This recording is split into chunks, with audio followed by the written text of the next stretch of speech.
एक औरत की चुप्पी सबको सबक दे गई। बेटा घर में घुसते ही बोला, मम्मी कुछ खाने को दे दो ना, बहुत भूख लगी है। यह सुनते ही सोना ने कहा, बोला था ना कि कुछ साथ में लेते जा खाने के लिए स्कूल। सब्जी तो बना ही रखी थी। बेटा झुंझलाकर बोला, मम्मी अपना ज्ञान ना अपने पास रखा करो, अभी जो कहा है वो कर दो बस। और हाँ, रात में थोड़ा ढंग का खाना बनाना, पहले ही मेरा दिन अच्छा नहीं गया है। जब तक सोना कुछ बनाकर कमरे में पहुंची तो बेटे की आंख लग गई थी। सोना ने जाकर उसको जगाया कि कुछ खाकर सो जाए। वह चीख कर माँ के ऊपर चिल्ला पड़ा कि जब आंख लग गई थी तो उठाया क्यों? सोना ने कहा, तूने ही तो कुछ बनाने को कहा था।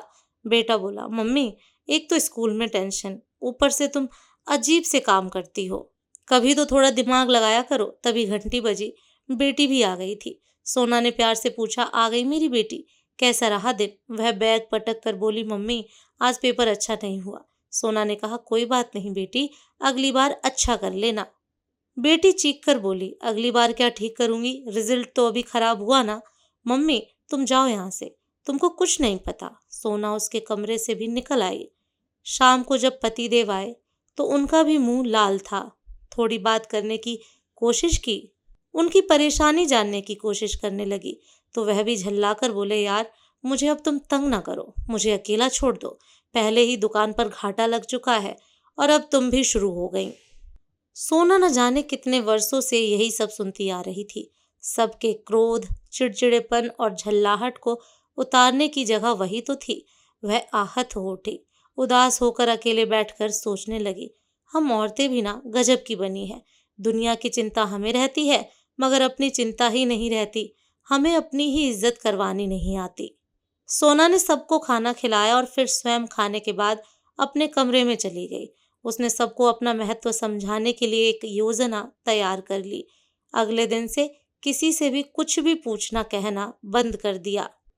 जो जैसा कहता था वैसा उसका काम करके दे देती थी। पति आते तो चाय दे देती और अपने कमरे में चली जाती। किसी से भी पूछना ही बंद कर दिया कि दिन कैसा था।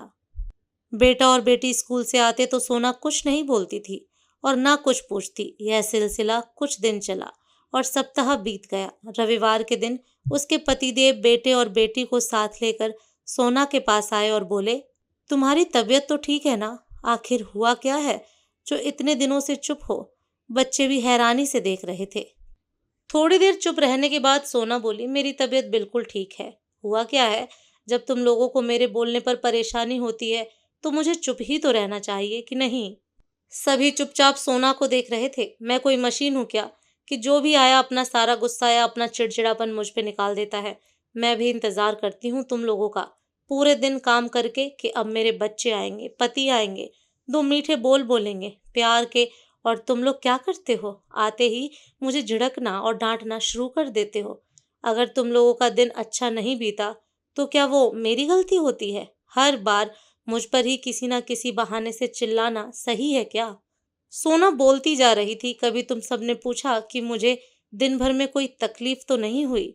जब भी घर में तुम लोग घुसे कि बाहर का सारा गुस्सा मेरे प्यार पर उतारना शुरू कर देते हो, तो फिर किस लिए मैं बोलूं? तीनों चुप थे, तीनों शर्मिंदा थे। दोस्तों, हर माँ अपने बच्चों और पति के घर लौटने का इंतजार करती है। उनसे पूछती है कि दिन भर में सब ठीक था या नहीं।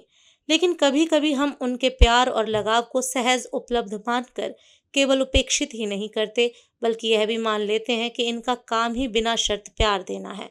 हर चीज का गुस्सा उन पर निकालते हैं, बिना समझे बूझे झिड़क भी देते हैं। कभी कभार उलझन में तो यह स्वाभाविक है, लेकिन अगर यह आदत बन जाए तो घर वालों को महत्व का एहसास दिलाना भी आवश्यक है।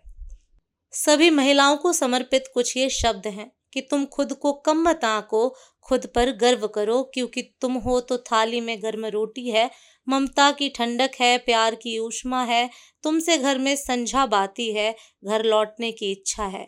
क्या बना है रसोई में आज झांक कर देखने की चाहत है, तुमसे पूजा की थाली है, रिश्तों के अनुबंध हैं, समाज से संबंध है। घर की घड़ी तुम हो, इंतजार में घर का खुला दरवाजा हो, रोशनी की खिड़की हो, ममता का आकाश तुम ही हो। समंदर हो तुम प्यार का, तुम क्या हो?